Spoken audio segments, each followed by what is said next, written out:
Hello friends, Sonu's കിച്ചണിലേക്ക് എല്ലാവർക്കും സ്വാഗതം. ഇന്ന് നമ്മളിവിടെ വളരെ ടേസ്റ്റി ആയിട്ടുള്ള ഒരു ചിക്കൻ കുറുമയാണ് ചെയ്യുന്നത്. നിങ്ങൾ ആദ്യമായിട്ടാണ് എൻ്റെ ചാനൽ കാണുന്നതെങ്കിൽ പ്ലീസ് ഒന്ന് സബ്സ്ക്രൈബ് ചെയ്ത് ലൈക്ക് ചെയ്ത് സപ്പോർട്ട് ചെയ്യണേ. കുറുമ ഉണ്ടാക്കാൻ ഞാനിവിടെ ഒരു കടായി അടുപ്പത്തേക്ക് വെച്ചിട്ടുണ്ട്. അതിലേക്ക് 3 ടേബിൾ സ്പൂൺ വെളിച്ചെണ്ണ ഒഴിച്ച് കൊടുക്കാം. 1/2 ടീസ്പൂൺ ഉലുവ ഇട്ട് കൊടുക്കാം. ഇനി 4 ഗ്രാമ്പു 2 പട്ട കൂടി ഇതിലേക്ക് ചേർത്ത് കൊടുക്കാം. ഇനി നമ്മൾ അരിഞ്ഞു വെച്ച സവോളയും പച്ചമുളകും ചേർത്ത് കൊടുക്കാം. നന്നായിട്ടൊന്ന് ഇളക്കി കൊടുക്കാം. ഇനി ഇതിലേക്ക് 1/2 ടീസ്പൂൺ ഉപ്പ് ചേർത്ത് കൊടുത്ത് ഒന്ന് ഇളക്കി കൊടുക്കാം.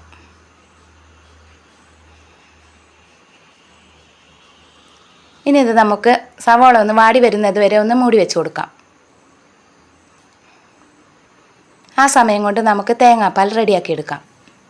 അതിനായിട്ട് ഒരു ബൗളിലേക്ക് ഞാൻ 2 ടേബിൾ സ്പൂൺ കോക്കനട്ട് പൗഡർ ചേർത്തിട്ടുണ്ട്. ഇനി ഇതിലേക്ക് കുറച്ച് ചൂടുവെള്ളം ചേർത്ത് ഒന്ന് റെഡിയാക്കി എടുക്കാം. ഇപ്പോൾ തേങ്ങാപ്പാൽ ഇവിടെ റെഡി ആയിട്ടുണ്ട്. ഇനി ഞാനിവിടെ 15 അണ്ടിപ്പരിപ്പ് കുതിർക്കാനായിട്ട് വെച്ചിട്ടുണ്ട്. അത് നമുക്കൊരു മിക്സിയുടെ ജാറിലേക്ക് ഇട്ട് കൊടുക്കാം. 2 ടീസ്പൂൺ തേങ്ങ ചിരകിയത് കൂടി ഇതിലേക്ക് ചേർത്ത് കൊടുക്കാം. ഇനി ഇതൊരു പേസ്റ്റ് രൂപത്തിൽ നന്നായിട്ടൊന്ന് അരച്ചെടുത്തിട്ട് വരാം.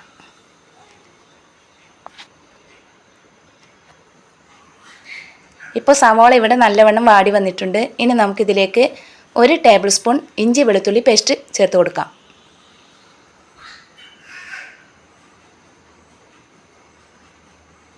ഇനി ഇതിൻ്റെ പച്ചമണം മാറുന്നത് വരെ ഒന്ന് വഴറ്റി കൊടുക്കാം.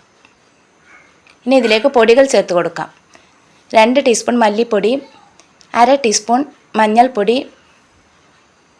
1/2 ടീസ്പൂൺ കുരുമുളക് പൊടി, 1/2 ടീസ്പൂൺ ഗരം മസാലപ്പൊടി ചേർത്ത് കൊടുക്കാം. നന്നായിട്ടൊന്ന് ഇളക്കി കൊടുക്കാം. ഇനി നമ്മൾ കഴുകി വൃത്തിയാക്കി വെച്ചിട്ടുള്ള ചിക്കൻ ഇതിലേക്ക് ഇട്ട് കൊടുക്കാം. ഇനി ഇതൊന്ന് ഇളക്കി കൊടുക്കാം. ഞാൻ 1 കിലോ ചിക്കനാണ് ഇവിടെ എടുത്തിട്ടുള്ളത്. ഇനി ഇതിലേക്ക് ആവശ്യത്തിനുള്ള ഉപ്പ് ചേർത്ത് കൊടുക്കാം. ഇനി ഇന്നൊരു 5 മിനിറ്റ് മൂടി വെച്ച് നമുക്കിതൊന്ന് വേവിച്ചെടുക്കാം.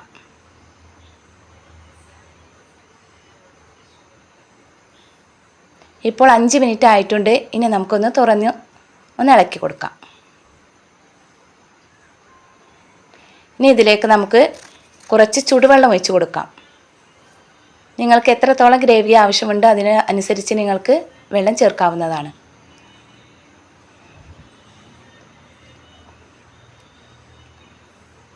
ഇനി ഇതിലേക്ക് തക്കാളി ഇട്ട് കൊടുക്കാം. ഞാൻ 2 തക്കാളിയാണ് ഇവിടെ എടുത്തിട്ടുള്ളത്. ഇനി നമുക്ക് മൂടി വെച്ച് ഒരു 15 മിനിറ്റ് ഒന്ന് വേവിച്ചെടുക്കാം. ഇപ്പോൾ 15 മിനിറ്റ് ആയിട്ടുണ്ട്. ഇനി നമുക്ക് അണ്ടിപ്പരിപ്പ് തേങ്ങയും ചേർത്ത് അരച്ചത് ചേർത്ത് കൊടുക്കാം.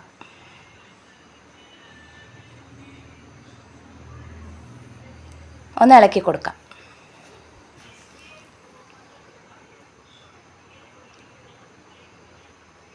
ഇനി ഇത് തിളച്ചതിന് ശേഷം നമുക്ക് തേങ്ങാപ്പാൽ ചേർത്ത് കൊടുക്കാം. ഇപ്പോൾ നമ്മുടെ കുറുമ ഇവിടെ റെഡി ആയിട്ടുണ്ട്.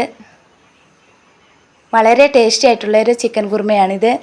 എല്ലാവരും ഒന്ന് ട്രൈ ചെയ്ത് നോക്കണം. നിങ്ങളുടെ അഭിപ്രായങ്ങളും നിർദ്ദേശങ്ങളും എല്ലാം കമൻറ്റ് ബോക്സിൽ എന്നെ അറിയിക്കുകയും വേണം. ഇതിലേക്ക് കുറച്ച് മല്ലിയില കൂടി ചേർത്ത് കൊടുത്ത് നമുക്കിത് സർവിംഗ് ഡിഷിലേക്ക് മാറ്റാം. Thank you for watching.